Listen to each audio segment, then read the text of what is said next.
بخاری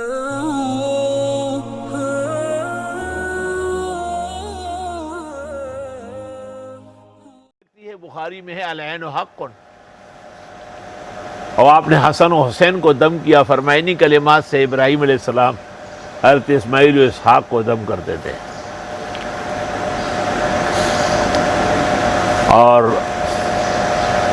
ایک حدیث میں ہے کہ ان العین ينزل الرجل القبر والابل القدرہ، نظر بد آدمی کو قبر میں اور اونٹ کو دیگ میں ہانڈیا میں اتار دیتی ہے۔ زمانہ جاہلیت میں ایسے عائن کو عائن کہتے ہیں، نظر باز، کہ وہ اپنے خادم کو کہتے تھے کہ اونٹوں کا قافلہ جا رہا ہے، تم مثلا سراب گوٹ کے پاس کھڑے ہو جاؤ برتن لے کے، اور وہ یہاں سے اونٹوں کو نظر لگاتے تھے۔ وہاں پہنچ کر کے ایک اونٹ گر چکا ہوتا، سفر ہے، اب انہوں نے کاٹ دیا، کہا بھائی گوشت لے جاؤ، ہاں بھائی، اتنا اعتماد تھا ان کو اپنی آنکھوں پر۔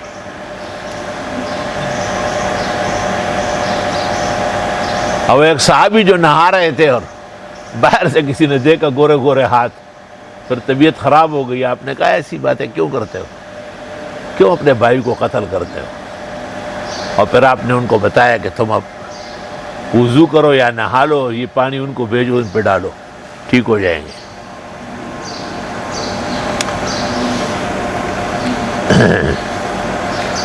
تو جائز اسباب استعمال کرنا سنت انبیاء ہے،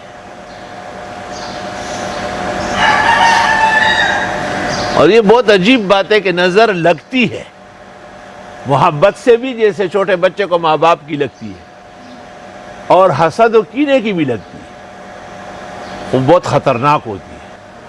آدمی تو باقی گوشت اور چمڑا ہے، اصل آنکھیں ہیں، پھر آنکھیں بھی محبوب اور دوست کی آنکھیں ہیں۔ سبحان اللہ۔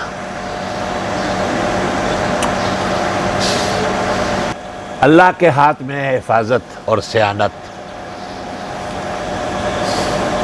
لیکن کچھ کلمات پڑھے جاتے ہیں ان سے بھی حفاظت ہوتی ہے، جیسے ماشاء اللہ لا قوت الا باللہ۔ سورۃ کہف کے اندر جس آدمی کے 2 باغ غرق ہوئے، اللہ کہتے ہیں کہ اگر یہ باغ داخل ہوتے وقت یہ پڑھ لیتا تو باغ غرق ہونے سے بچ جاتا۔ امام مالک نے اس کی تختی لکھی تھی اور گھر پر لٹکائی تھی، اور فرمایا میں اپنے گھر کو جنت کا باغ سمجھتا ہوں، دیر تک محفوظ رہے۔ تو اس سے پتہ چلتا ہے کہ کلمات مبارکہ کا مختلف شؤون کے ساتھ حفاظت سے بھی بہت گہرا تعلق ہے۔ پھر یہ معلوم کرنا کہ یہ نظر مرد کی ہے یا عورت کی ہے، بچے والی ہے یا حاملہ ہے، اس کے لیے بھی دنیا میں ماہرین آ گئے، اور وہ 3 چیزیں، ایک بیکان کے پتے، اور دوسرے ہرے مرچ ثابت، اور تیسرے پٹکڑی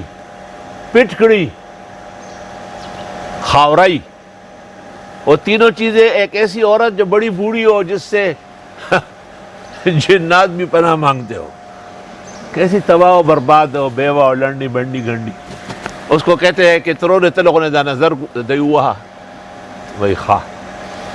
سورہ فاتحہ اور سورۃ اخلاص پڑھتی ہے، اور درود شریف درود ابراہیمی، اور پھر یہ کہتی ہے کہ اپنوں کی نظر ہو یا پرایوں کی ہو، محبت کی ہو یا حسد کی ہو،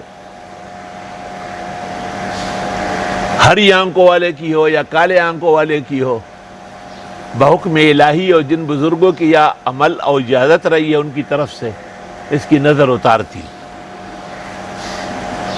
پھر وہ بیکان راستے میں ڈال لیتے ہیں تو اس آدمی کے پاؤں اس پر آ کر کے نظر ٹوٹ جاتی ہے، اور وہ مرچ جو ہے نا وہ آگ میں ڈال لیتے ہیں تو پتہ بھی نہیں چلے گا کہ حالانکہ مرچ آگ میں جلنے کے بعد آس پاس کے لوگ بیٹھ نہیں سکتے، لیکن یہ نظر مارے ہوئے ہیں۔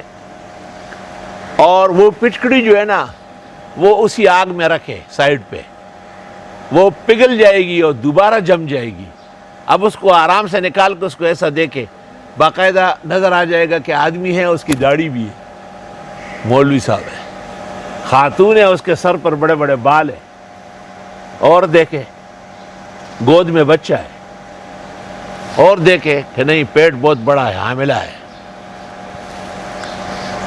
کہ جن پر اتفاق ہو جاتا ہے پھر ان سے کہہ دیتے یا وہ نہا وضو کر کے پانی دے، اور وہ جو جس کو نظر لگی ہے اس کو چھینٹا دے دیتے یا نہلا دیتے، اور یا وہ اپنے ہزار بند کا ایک حصہ کاٹ کر کے اس کو دے دیتے، وہ اس کو بتی بنا کر کے جلا دیتے۔